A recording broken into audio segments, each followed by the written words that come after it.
आमच्या गाड्या ट्रॅक्टर कोण जप्त करतं ते बघतोच, आम्हाला अडवलं तर थेट फडणवीसांच्या घराबाहेर जाऊन बसणार, जरांगेंचा सरकारसह गृहमंत्र्यांना इशारा। जरांगेंच्या आंदोलनासाठी आझाद मैदानाची निवड केली जाण्याची शक्यता, जरांगेंच्या शिष्टमंडळाकडून मुंबईतील मैदानांची पाहणी सुरू। 20 जानेवारीला पायी मुंबईकडे निघणार आणि आरक्षण घेऊनच येणार, मनोज जरांगेंचा निर्धार। मुख्यमंत्री आज शिंदे समितीच्या कामाचा आढावा घेणार, समितीसोबत आज बैठक आणि सूत्रांची माहिती।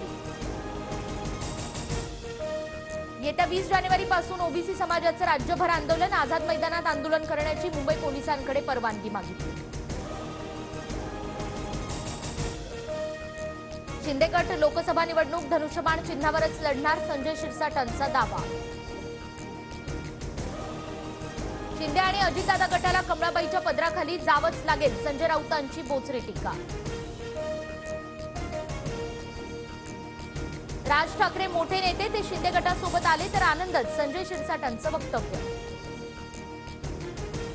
लोकसभेसाठी ठाकरे गटाचा 23 जागांवर दावा कायम, तर जिंकलेल्या जागांवर चर्चा करायची नाही हे धोरण, जागा वाटपावर संजय राऊतांचं वक्तव्य।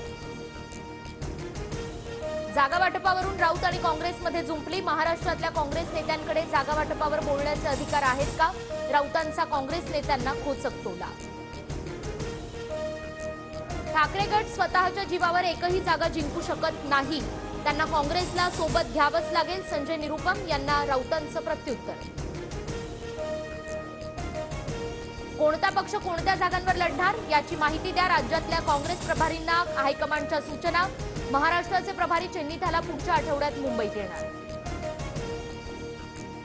भीती वाटणारी सत्ता उलथवली पाहिजे, सत्ता उलथवण्यासाठी मी उभा आहे, जळगाव पाचोऱ्यातील शिंदे गट आणि भाजपच्या कार्यकर्त्यांच्या पक्षप्रवेशावेळी उद्धव ठाकरेंचं वक्तव्य।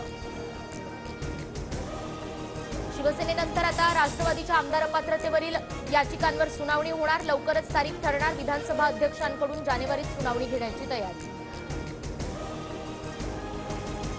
अमोल कोल्हेंच्या नेतृत्वातील शेतकरी आक्रोश मोर्चा पुण्यातील भिनगावात, मोर्चात सुप्रिया सुळेंचा सहभाग, भिनगावात जाहीर सभेला सुरुवात। वायू प्रदूषण रोखण्यासाठी मुंबईमध्ये दररोज 1000 किलोमीटर रस्ते धुणार, 121 टँकर्स आणि इतर यंत्रणा कार्यरत, 31 डिसेंबरला मुंबईमध्ये 10 ठिकाणी महास्वच्छता अभियान। पुण्यामध्ये सोसायटीतील जिम वापरण्यावरून दोघांमध्ये हाणामारी, तरुणानं रहिवाशाचा डोळा फोडला, सीसीटीव्ही समोर, तरुण अटकेत। नागपुरात डंपरनं दोघांना चिरडलं, दुर्घटनेत दोघांचा मृत्यू, अपघातानंतर नागरिकांनी डंपर पेटवला, बिडगावमधून डंपर वाहतूक बंद करण्याची मागणी। मोदींच्या हस्ते उद्या अयोध्येतील रेल्वे स्टेशन आणि विमानतळाचं उद्घाटन, मोठा पोलीस बंदोबस्त तैनात, मोदींच्या कन्व्हॉयची रिहर्सल सुरू।